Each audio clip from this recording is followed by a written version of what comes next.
Alright, today I'm going to give you guys a detailed look at this SH Figuarts Raditz from Dragon Ball Z. And here's the box. Let's get into it. Alright, so here we have the figure outside the packaging, and let's go over accessories first. This panel back here, it's for the back side, and then it has a little attachment, so I guess it's for a stand, which this figure doesn't come with, so that's kind of useless unless you buy a Tamashi stand. Then it comes with 3 extra face plates.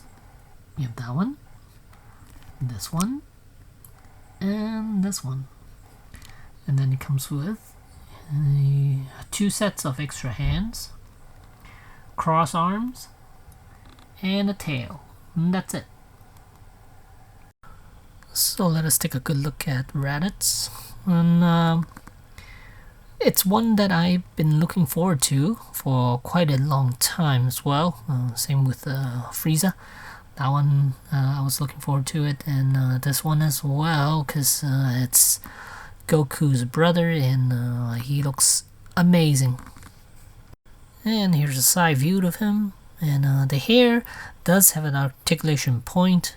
Doesn't impede with the articulation too much, because it has his own articulation point, and doesn't weigh him down too much too. He's a little bit back heavy, but once you adjust the legs, the ankles a little bit, he should be able to stand perfectly.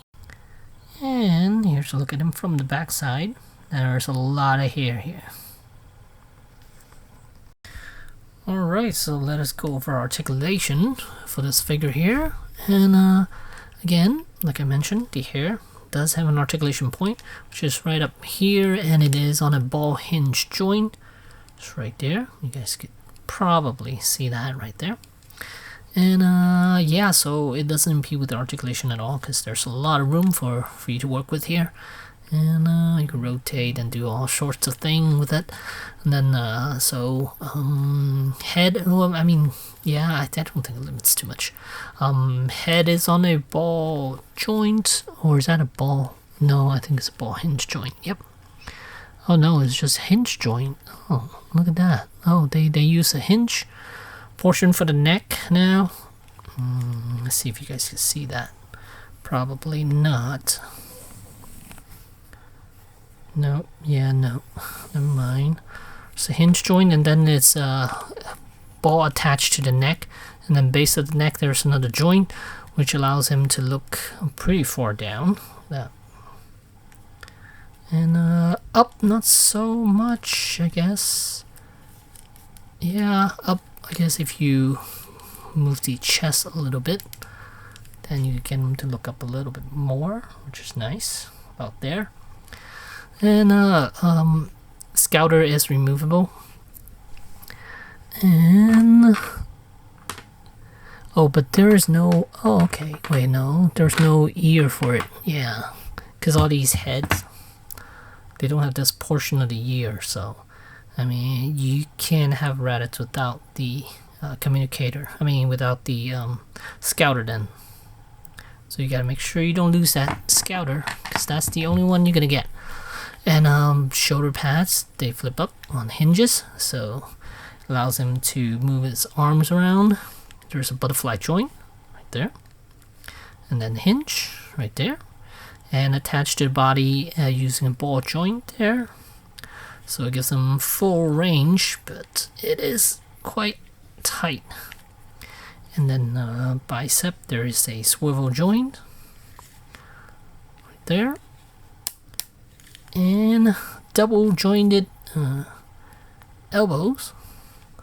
Gives them about that much of a range. And ball hinge wrists.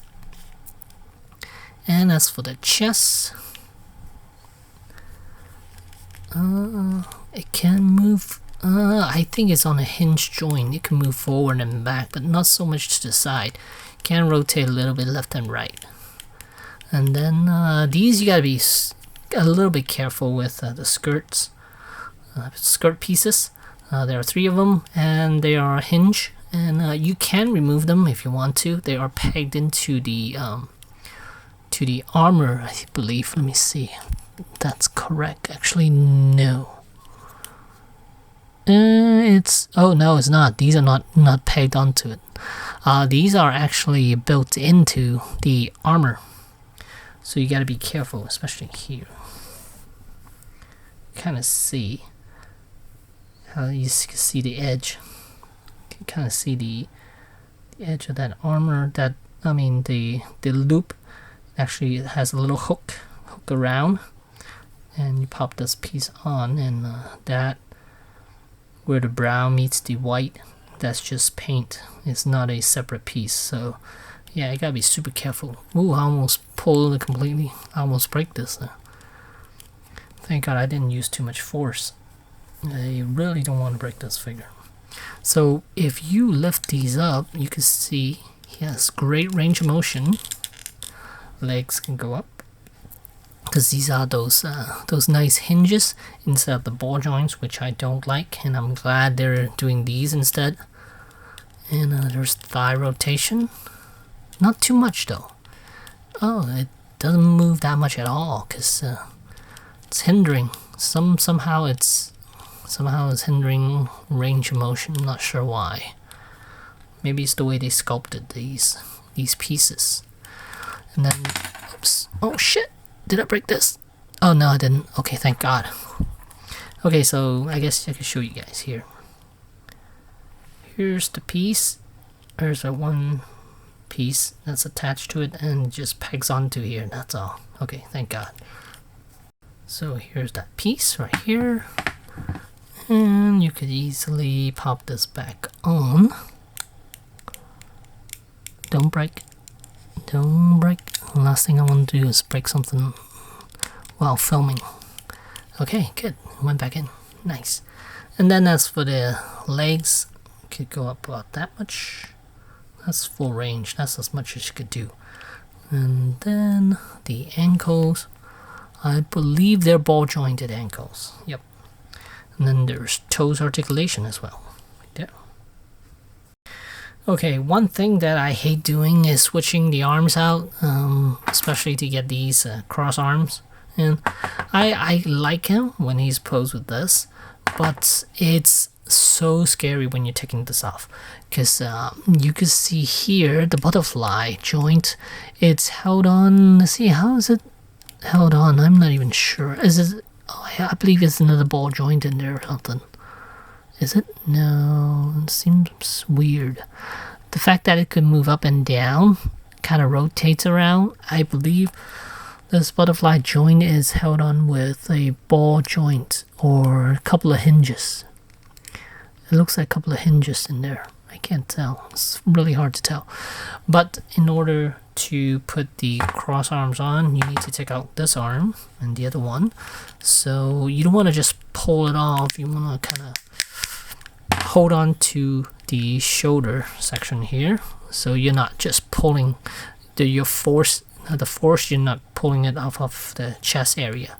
You're pulling it, all your force is coming from here and here. So make sure you hold this piece with 2 fingers, and then you can pop this on. I might have to do it off camera because I really don't want to break this. I gotta do it super careful. I'll do it later, but yeah, I'll do it off camera.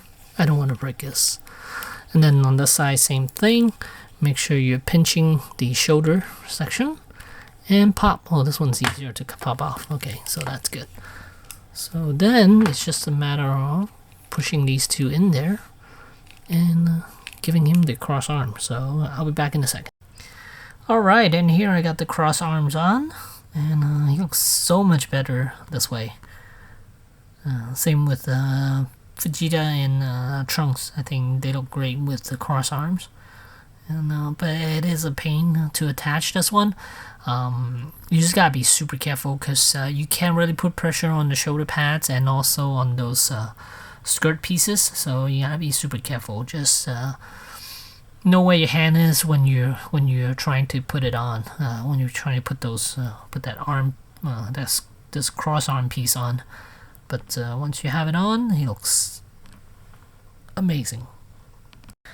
And to switch out the face, first thing what you need to do is remove the scouter. Whoops, actually you don't, I guess not. The whole face came off. So I guess the first thing you want to do, remove the hair piece, and then when you try to remove the face, the whole thing comes off. And then when you try to remove the scouter, the whole face comes off. And then so let's try one, okay? Alright, so we're gonna try the crazy looking face one. And what you wanna do is pop the scouter on first, I guess. I don't know. I guess it doesn't really matter which way, but it's just easier to put the scouter on right now. And then, sorry, there's two pegs, and then you just pop the face on. If I could find where the piece is supposed to go. Okay, right there. And I'm going to shut that. You put the hair piece back on top. And if everything goes well, there you go.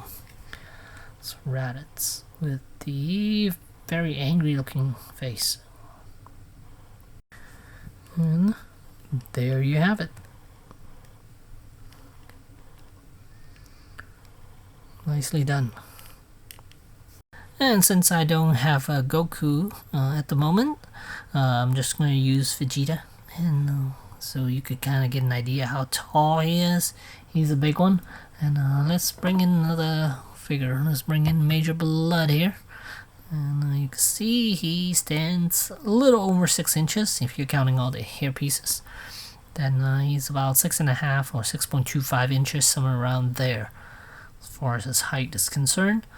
And yeah, I do recommend this figure a lot. And I got it off, I believe it was that Bandai website, the online store. I was able to pre-order this guy, and came in and looks fantastic. I'm happy to have this in my collection. And there you go. There's Raditz from Dragon Ball Z by SH Figuarts. Thanks for watching.